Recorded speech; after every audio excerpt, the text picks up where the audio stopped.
Hey guys, I'm finally doing it. I'm doing my video on my AK setup for airsoft. As you can see, it's a really long gun. That's with the stock not even out because I had to carry it in my gun bag like this with the actual flash hider removed. It's so big. It is a SEMA contractor AK-74. Um It's a really good gun. It's pretty cheap. If you don't know, SEMA is a really good brand who make pretty good quality stuff for a really good price. Um, Basically, they're one of the top people who make AKs. Um, as you can see, I upgraded this a little bit with external stuff, as well as you can't see internally. It is a Titan Gate MOSFET. Or Gate Titan MOSFET, which I recently just got put in, and I love it.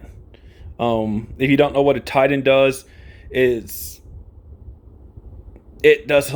I can go in detail in another video, but you basically can program it on your computer or on your phone to be able to adjust the rate of fire, your trigger pull, your different modes of fire.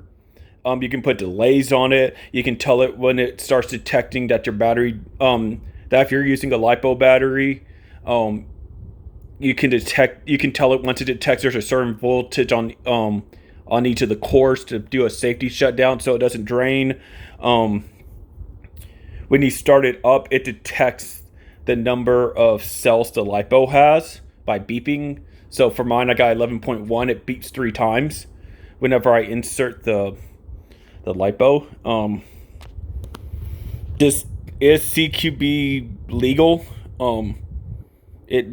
I got the spring changed out to fire under 350.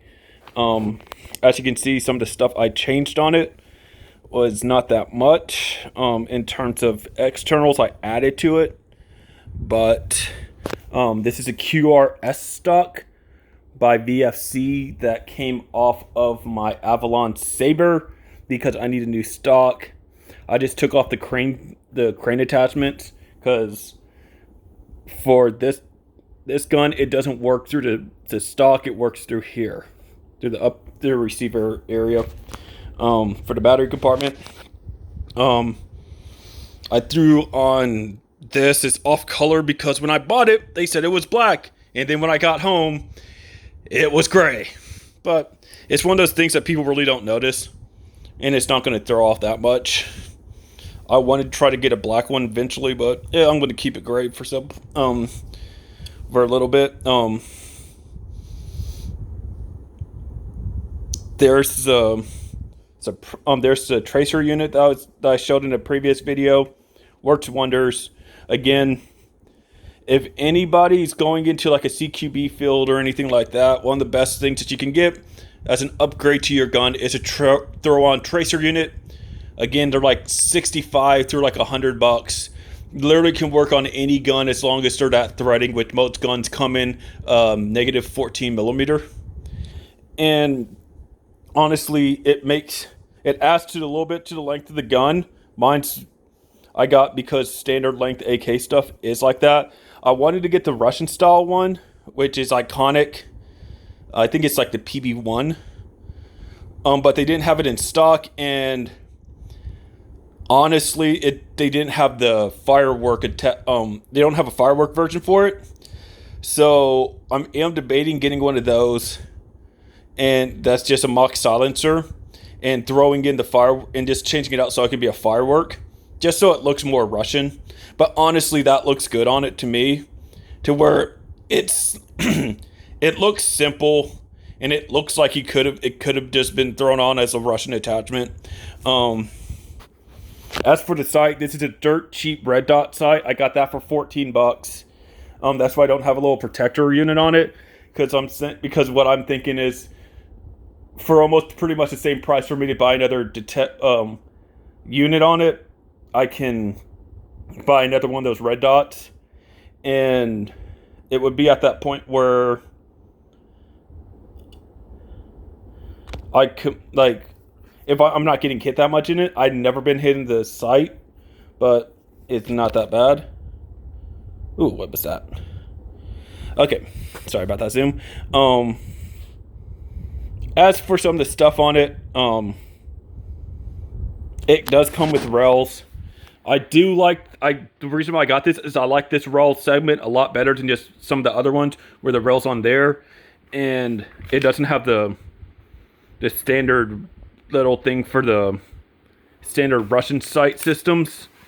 So it offers a longer rail system, and you don't have to buy a attachment to put onto it to be able to do a rail, to be able to do a red dot up close.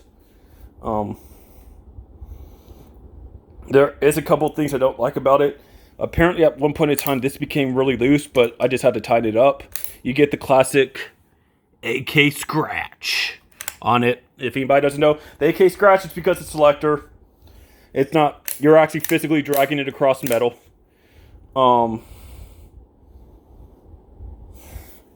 You know, classic stuff like that. The only complaint I really have is I liked it basically bone stock. This has no function to it whatsoever, so I don't know how to remove this grip up there in case I want to change the rails, because that's usually how you do it. You fold it down and you can be able to pull it. For some reason that doesn't do anything, and I can't pull that off, but I'll keep it on there anyway because it looks cool. And I pretty much am not planning on running wooden furniture on it anyway. This springs up, you gotta put that forward, and it goes like that. This is the biggest downfall of it. This department isn't secured by itself. This is what secures it. So the pressure from this being forced down makes this stay on. So you have to have the top rail on it for you to actually properly have the gun. Another thing is with the since the battery compartment is literally right here. That's the battery compartment. You have to use stick type batteries, and my 11.1 barely fits in there snugly. I literally have to, I may get this wire shortened, but I literally have to shove this in there with all the wiring, just shove it up in this section. And it kind of causes the charging candle, which is what you use to reveal the hop up, to be a little bit snug. And it's a preference. Once you adjust your hop up, you don't really have to go in that area. Also, the buffer tube. I do not know what's up with this buffer tube, because every single type of butt stock I've tried on it, it's very, very tight on it. Even the stock one on it is very tight. I've tried 4 different butt stocks on it that each one fits on my M4, and it wobbles on my M4. But it doesn't wobble on this, which is a good thing, because people say, oh, wobble sucks. It's like, with the airsoft gun, it doesn't matter. But it makes it extremely hard to adjust at times. And I don't know what's up with it.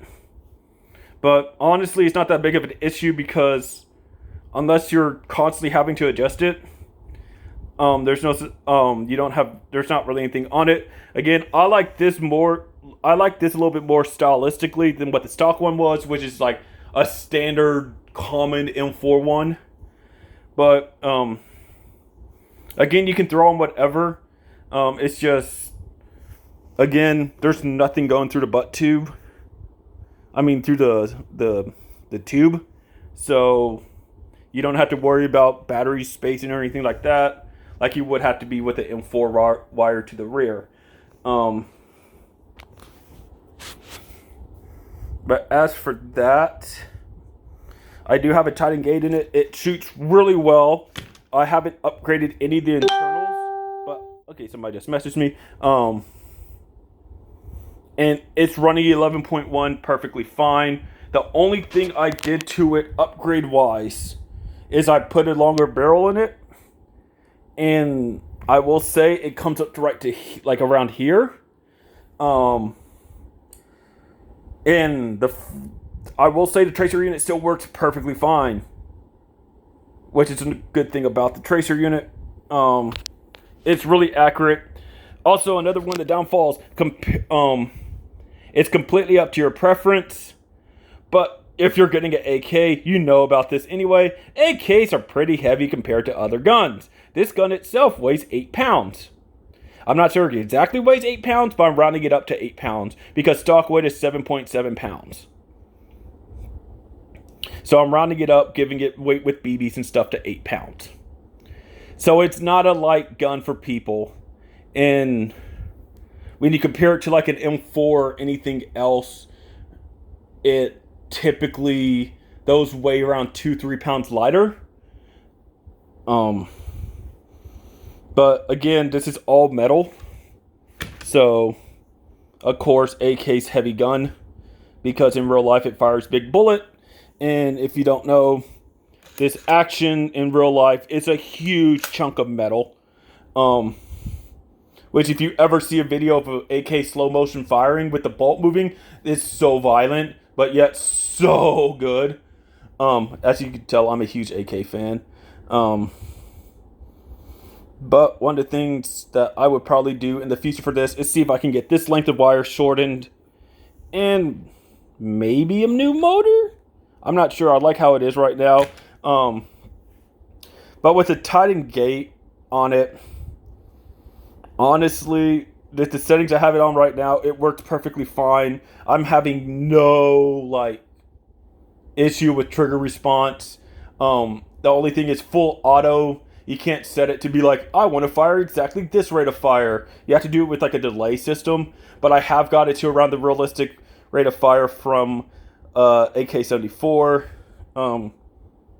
And you can do different stuff on it. But that'll probably be a video just where I go into the Titan gate itself, because there's a lot of stuff on that. But yeah, that's about it with it. It's a really good, solid gun. If you like an AK, pick up SEMA. They have a bunch of different versions of it. One of my goals for the future, speaking of AKs, is I want to buy a real steel AK, but I don't have the money because those things cost around $1,000 US. And I just want to get one because I've been a huge fan of AK since I've been a little kid, because there's something about the AK-47, AK-74, stuff like that, where it is the bad guy's gun, but they're so practical, and just like everything about them is like engineering in its simplest form to get function that doesn't want to stop. Compared to, let's say, like an AR-15 or a SCAR or something like that. Everything is just so simply designed and made to just function. And there's something so cool about that in my life, like in my eyes. But in the future, also another thing for airsoft wise is I want to get a gas blowback AK, because one of the cool things about AKs in real life with the gas blowback versions, if you take the top dust cover off, it actually the whole bolt system will still work. It's just a big huge spring right here, and it'll just go back and forth, and it's just so cool to see that in action. But anyway, that's been enough. Highly recommend this AK, or pretty much any SEMA AK. I know LCT makes some good ones, and E&L makes some really good ones, and those vary a lot more in price. But, you know, it's an AK. The only downfall of the AKs is the fact that a lot of them don't have the bells and whistles that the M4s get, but you can easily put them in there. And, yeah, that's it. Thank you for watching. Have a wonderful day. See you next time.